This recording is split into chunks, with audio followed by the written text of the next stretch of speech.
Bonjour à tout le monde.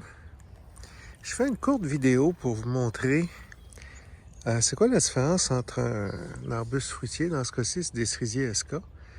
Ceux qui sont dans des bonnes conditions, puis ceux qui ont les pieds dans l'eau, les racines dans l'eau. Cette année, l'eau, c'est un enjeu majeur parce qu'il y en a trop, surtout en terre, en sol argileux. Ça, c'est de la grosse argile. Ça, limono-argileux, là, c'est ce qu'il y a de plus, c'est ce qui retient le plus l'eau, là. C'est pour ça qu'on change sa structure quand on met un paillis, mais il faut attendre 2 ans. Un paillis de copeaux de bois, il faut attendre 1 an et demi, 2 ans, puis là, ça va bien après. Mais je vais vous montrer, ça, c'est une butte auto-fertile qui a été fabriquée en 2019. On a planté en 2020. Fait que ça, c'est des petits cerisiers SK. On voit que ceux-là sont vigoureux. Là, on est le 5 juillet, à peu près 15 pouces de croissance, 40-50 cm. Cette année, les feuilles, un beau vert. Le plant a l'air en pleine santé. Quand on voit que toutes les feuilles sont vertes, c'est un signe, là, tu sais. Il n'y a pas de feuilles jaunes après ça, il n'y a pas de feuilles rouges, il n'y a pas de feuilles, tu sais, bon. Là, on s'en va, puis en descendant un petit peu, il y a plus d'eau vers la fin. Fait que je vais vous montrer c'est quoi que ça fait. Ce petit-là, SK, celui-là, je l'ai transplanté il y a 2 ans. Celui-là, c'est cette année. Il s'installe, c'est normal. Voyez-vous, il est plus jaune, il fait dur un peu. La croissance, c'est quelques centimètres. C'est normal. Lui, d'après moi, celui-là, c'est un Romeo, celui-là, c'est un Crimson Passion, si je ne me trompe pas. Juste avec leur mine. Il est pas pire. Il pourrait être plus beau, mais il est pas pire.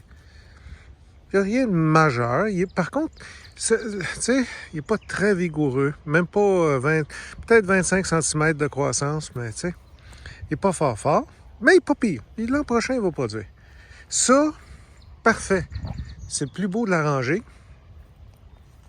Un beau grillatier, probablement Roméo. Toutes les feuilles sont vertes, sont belles. Croissance 50 cm, tu sais, dans l'axe principal. C'est toujours, tu sais, les nouvelles feuilles sont toujours un petit peu moins vertes. Ça, c'est normal. OK. Bingo! C'est l'automne. Puis, c'est là que l'eau se ramasse. Puis ça, c'est pas encore assez bien drainé. On voit le sol est foncé, là. C'est là que l'eau se ramasse. Puis, c'était bloqué là-bas. Fait qu'il s'accumulait quelques centimètres d'eau dans la rigole ici. Fait que ce cerisier-là, ben, c'est ça qu'il fait. Il n'est pas en train de mourir. Mais il est en train de nous dire qu'il a les pieds dans l'eau, là. Ça, c'est clair. Regardez son voisin, puis regardez lui, là. Puis, en passant, si je vous montrais juste ce rang-là, ça serait anecdotique. Mais c'est pas ça qui se passe. Juste la rangée d'après, regardez ce plan-là, il fait dur. C'est celui qui est le plus sur le bord de l'eau, là. Dès qu'on remonte un petit peu, le rang, c'est un rang de framboisier. Il est pas mal plus beau. Il n'y a pas de problème. Puis si je m'en vais, même chose. Ça, c'est des ribes. Tiens, je vais vous montrer. Les ribes, là, c'est toutes les groseilles, les gadelles, puis tout ça. J'aurais pu faire ça avant de faire la vidéo. Tiens. Ça, c'est des gadelles. Hein? Des gadelles rouges. On les a récoltées ici. Mais c'est des gadelles rouges. Les plants sont pas pires. Pour être plus beaux, ils sont pas pires. Mais regardez le dernier au bout qui est dans l'eau. Lui, il fait dur. Il fait dur. Hein, c'est l'automne ici. Pourquoi? Les pieds sont dans l'eau. Puis l'autre chose, les fruits mûrissent hâtivement. Il y en a même que j'ai vu qui ont pourri, sont devenus mous avant de devenir rouges. Ça vous donne une idée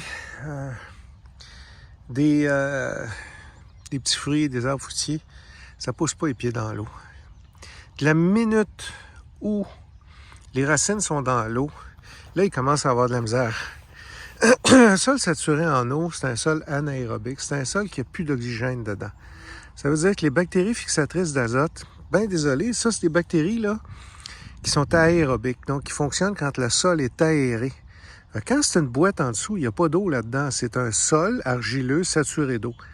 Donc, beaucoup moins d'azote, ça fait des feuilles plus pâles. L'autre chose, Les racines sont plus capables d'aller chercher le phosphore puis le potassium. La couleur rouge qu'il y a là, que vous voyez ces feuilles-là, pas parce que c'est l'automne, parce qu'il commence à manquer de phosphore puis de potassium. Pas parce qu'il n'y en a pas dans le sol, c'est plein. Regardez, du phosphore, du potassium, là, dès qu'on remonte dans le rang un peu plus haut, pour avoir ces grilletiers-là, manque pas d'azote. L'azote, c'est l'atome qui est le plus important là, pour ça, le magnésium, bon, pour faire de la chlorophylle. Regardez-moi le beau vert. Manque pas de phosphore. Tu sais, il manque pas de phosphore, potassium, d'azote.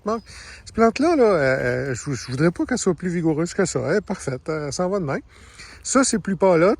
Des nouvelles feuilles. J'achète ça. Mais dès qu'on est rendu à 7-8 feuilles, plus loin que le bourgeon terminal, ça pourrait pas être plus vert que ça. Fait que, tiens, ça, c'est un arbre qui a de la misère à aller chercher de l'azote, là. Puis qui racine dans l'eau, puis qui commence même à faire tomber ses feuilles. Fait que, il n'y a pas deux plantes qui réagissent pareil quand ils ont les racines dans la flotte, là. Mais, tiens, on commence à avoir des carences. Tu sais, les feuilles sont pas aussi vertes. Il y en a une couple qui sont pas pires, mais on commence à avoir des carences. Puis là, les feuilles jaunissent, puis ils tombent. T'sais. Fait que c'est ça, avoir les pieds dans l'eau. Fait que quand les racines sont dans l'eau, ça donne ça pour un grilletier, ça donne ça pour un framboisier, ça donne ça pour un groseillier. Il est tout petit, il pousse pas. Il y a de la misère avec l'azote, le phosphore, le potassium, probablement bien d'autres choses aussi. Merci, au revoir.